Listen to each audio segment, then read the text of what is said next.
sigue pasando, pasó con Loan en este momento. Es exactamente lo mismo, de la misma forma, la misma modalidad. Una tía que la usan de campana, como entregadora, un asistente del Estado social, o como quiera llamarlo, y este asistente social se encargó de entregarlo a, en este caso fue a mis padres, en el caso de Loan, aquí. En 1987, Alejandro Martín Pérez Guagnón fue robado de los brazos de su madre, Nelida Isabel Benítez, en una clínica de Posadas, Misiones. Acá tuve que estar en el medio porque a Nelia tuve que explicarle que no fueron mis padres adoptivos los que me robaron, sino que fue el asistente social. Y a mis padres adoptivos tuve que explicarles que me robaron. Hoy mi papá el otro día adoptivo vio una nota que me hicieron y me preguntó, ¿vos creés que fuiste robado todavía?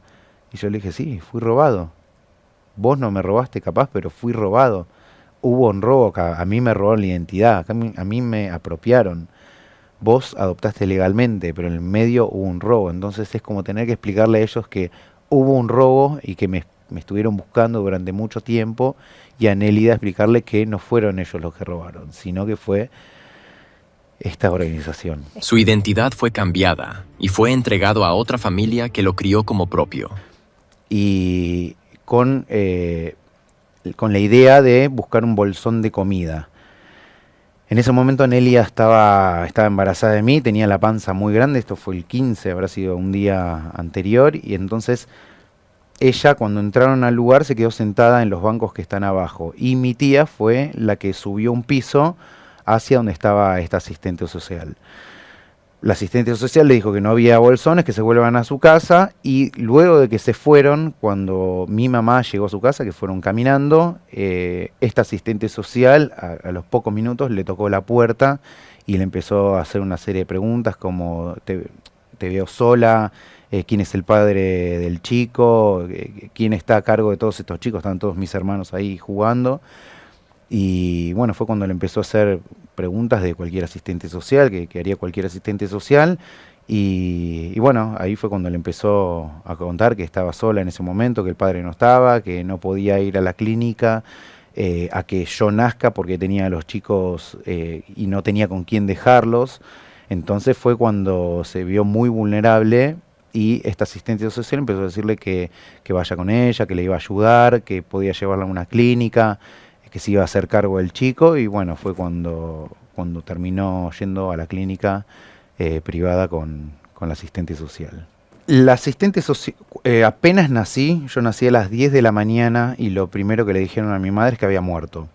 Como mi madre no se lo creyó, empezó a hacer disturbios, empezó a llamar a las enfermeras, a la asistente social. Ella me comenta que las enfermeras en ese momento no le daban bolilla, entonces fue que se comunicaron con la asistente social, y como no les creyeron que estaba muerto, como no les creyó que estaba muerto, luego le dijeron que había nacido con un problema en las piernas, había nacido con una malformación, entonces tenía que ser trasladado a Buenos Aires para una operación y luego me traerían nuevamente. Entonces ahí le hicieron firmar un papel, no la dejaron leer ese papel y le dijeron, esto es para el traslado de Alejandro hacia Buenos Aires. Esa misma tarde, luego de firmar este papel y cuando se supone que me llevaron a Buenos Aires para la operación, esta misma asistente social la vuelve a llevar a su casa, y algo que en el libro lo comento, que me comentó Nélida, mi madre, en ese momento fue que la asistente social desapareció. La dejó en la casa y ni siquiera le dijo chau. Fue como muy, muy agresivo la despedida. Entonces eso fue cuando se empezó a dar cuenta que había algo medio raro. Esa misma tarde, cuando llegó Nélida a su casa, atrás de ella llegó Ramón, mi papá, y la vio y preguntó por mí. Me dijo, ¿dónde está Alejandro? Yo tenía fecha esto fue el 18, el sábado 18, miércoles 16, 17, 18, sábado, el viernes 18 fue. Y ese mismo día volvió Ramón y le preguntó por mí, le comentó esto, la de asistente social, que tenía que ser trasladado a Buenos Aires, y ahí fue cuando Ramón desconfió. Dijo, no creo nada, y al día siguiente, esto ya era la tarde-noche, al día siguiente fue al centro cívico a buscar esta asistente social, y ahí fue cuando esta asistente social le mostró unas denuncias a mi madre, donde la expareja de ella, o sea, el padre de mis hermanas, y mi tía, la que había entregado, denunciándola, diciéndole que era una mala madre, que se iba y dejaba a los hijos solos. Entonces ahí fue cuando Ramón llevó esta denuncia, se la mostró y bueno, empezó todo esto. Ahí ya no cerraban las cosas.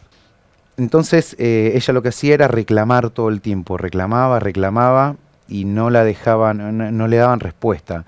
La asistente social no la vio nunca más estuvo en ese centro cívico, entonces iba y reclamaba a un muro de ladrillos, era como reclamar contra nadie. Lo que hacía mi mamá era todas las mañanas iba, reclamaba por mí hasta que cerraban las puertas y se iba. De ahí todos los días lo que hacía ella, en vez de entrar al juzgado, iba, se arrodillaba ahí en la puerta y se ponía a rezar por mí. Era lo único que podía hacer porque nadie la atendía, ni en la comisaría, ni en el juzgado, ni en el centro cívico. Alejandro decidió investigar su verdadera identidad. Gracias a una carpeta con documentos de adopción que le entregó su madre adoptiva, Este 12 de abril a las 11 de la mañana que recibí la carpeta, gracias a esto, al pedido que le hice a mi mamá. Bueno, luego de que encontré todo esto, ahí fue cuando empecé con este revuelto de emociones que tenía por dentro. Entonces, lo primero que hice fue tratar de caer en la realidad y darme cuenta que había alguien buscándome en serio. Bueno, después de esto estuve 48, por eso el libro son 33 años en 48 horas. Sí, estuve 48 horas, desde las 11 de la mañana del 12 hasta las 11 de la mañana del 14 que tuvimos nuestra primera videollamada. Fueron 2 días que estuve buscando sin parar nombres, apellidos de mis hermanas, por redes sociales, por Instagram, por Facebook. Estuve buscando durante 48 horas y bueno, al momento de la primera videollamada eso también fue un momento único porque no estaba hablando con alguien que sentía que la conocía de toda la vida, pero no la conocía, pero de repente la veía y era igual a mí. Yo toda la vida, esto lo cuento también en el libro, siempre la gente me hacía notar las diferencias entre mi familia, o sea, las diferencias físicas más que nada que teníamos, porque en mi familia son todos rubios de ojos claros y yo era el único morocho, entonces era como muy claro que era adoptado. Entonces fue como ver a alguien que era igual a mí y bueno, fue un momento único porque ella, primero la comunicación era muy pobre porque no había mucha señal, pero cuando le empiezo a decir mi nombre es Alejandro Martín, como diciéndole me llamo así, y ella me dice sí, ya sé, te buscamos con los 2 nombres, hacíamos oraciones por vos, viajamos a Buenos Aires, ahí fue cuando me empezó a contar todas estas cosas y yo me acuerdo en ese momento me dio miedo, fue como que sentí un pánico, dije, uy, llegó el momento que tengo que en serio hablar con ella, no sé qué decirle. Y ahí fue que se me puso toda la mente en blanco, estaba parado en medio de la calle y bueno, tuvimos la primera videollamada y me dijo esto, te buscamos con los 2 nombres, hacíamos oraciones por vos. Después de esto también me contó, ya esto más adelante, pero me contó que dejaban siempre, cuando se juntaba toda la familia a comer, dejaban un lugar en la mesa como si yo estuviese ahí esperando a que llegue. Y siempre tuvo un rezo, ella rezaba cada vez antes de cada comida, ella reza y el rezo siempre terminaba diciendo Dios acorta el camino que me separa de mi hijo Alejandro Martín. Y ese es un rezo que lo dijo durante toda su vida, cada día de su vida, cuando se arrodillaba a la noche y rezaba, siempre tenía ese rezo pidiendo por mí. Lo único que sé es que mi tía biológica, el mismo año que yo nací el 16 de diciembre, quedaban 15 días de ese año, pero el mismo año, en 1987, el mismo año que me robaron a mí, a ella le entregaron una casa, un dúplex y un puesto en el gobierno. También en minoría, en ese centro cívico, pero fue un puesto en el gobierno que le dieron. Y llegamos al final de este video. Hasta luego.